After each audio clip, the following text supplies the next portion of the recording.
ចេញឡានហៀលល្ងិនតិចដោយសារចង់ញ៉ាំមីសួរខ្មែរជា breakfast កាបូបខ្ញុំមាន2កាបូបមួយកាបូប skin care កាបូបមួយទៀតកាបូបគ្រឿង makeup ហើយកូននៅដេកឡើយទេ3ទាំងដេកដាក់ខាសឡើងឡានមួយគ្នាសាលយណាយប់នៅពេញភ្លឺឡើងបើកផ្នែកនៅកំពង់សោមតាំងពីមានផ្លូវលបឿនលឿនមកគឺពួកខ្ញុំអាសាទៅកំពង់សោមមែនតើអាទិត្យខ្លះគឺទៅវល់ល្ងាចតែលើកនេះខ្ញុំទៅដេកមួយយប់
មនុស្សឈរមែនតើតម្រាំតែបានហូបតម្រាំតែមានកន្លែងអង្គុយហើយមីសួរខ្ញុំឡើងតិចសេបដោយសារត្រូវបញ្ចុកសាសាសិនតម្រាំបានហូបខ្លួនឯងតែអត់អីទេនៅតែឆ្ងាញ់ចឹង so satisfied អូលីង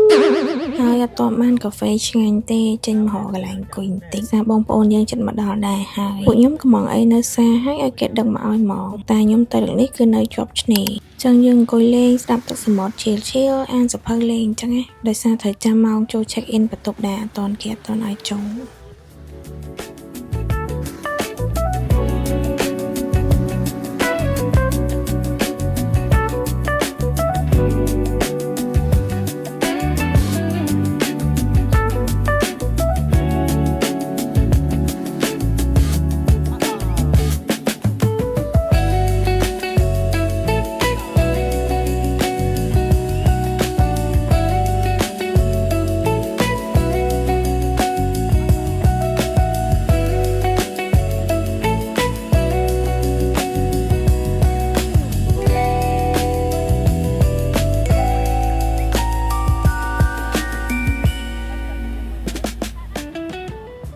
ដល់មក check in ហើយសាសាគាត់ដេកល្មមដែរនេះជា view បន្ទប់ខ្ញុំថ្ងៃនេះដេកអូតាជាប់ឆ្នេរមកហើយខាងអូតាល្ងាចឡើងគាត់បានរៀបចំកន្លែងអង្គុយយើងនៅលើមាត់ឆ្នេរយើងញ៉ាំអីនិយាយគ្នាលេងហើយយើងដើរមកបន្ទប់ហ្មងសួរ check in ហើយរៀបចំអីវ៉ាន់សាសាគាត់នៅដេកដែរចង់ខ្ញុំចេញទៅក្រៅថតរូបលេងតិចទៀតគុំមេឃនៅក្តៅខ្លាំងមែនតើទេសភាពចេញពីបន្ទប់ស្អាតសមុទ្រខ្មែរយើងស្អាតណាស់ស្អាតមែនតើខ្ញុំមកពងសោមកពតសៀមរាបអត់ចេះធុញទេទេសភាពស្រុកយើងគឺស្អាត ក៏មិនភ្លេចដែរមកពងសោមកបានផឹកប្រោនកំពង់សោមិនកើតចង់ឲ្យប្រោនមាននៅស្ទឹងត្រែងដល់ឯនេះពេលណាបានមានតាមខេត្តនេះចុះមកពីអូតែបន្ទប់ខ្ញុំមកគឺមាត់ឆ្នេរអូតែហ្មងស្អាតណាស់អត់ហុកលេងហើយល្ងាចបន្តិចយើងទៅជិះឲ្យកូនលេងទឹកសមុទ្រតិចខ្ញុំ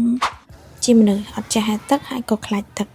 ចូលចិត្តសមុទ្រតែអត់ចូលចិត្តលេងទឹកទេអត់ចូលចិត្ត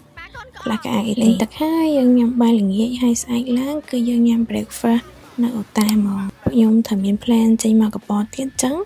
ញ៉ាំ breakfast ហើយគឺចេញដំណើរមកវិញហើយតែពងសោមលើកនឹងគឺចង់ញ៉ាំតែមីសួរខ្មែរទេអត់បានធ្វើអីអត់ទៅអត់ខ្វល់ទេ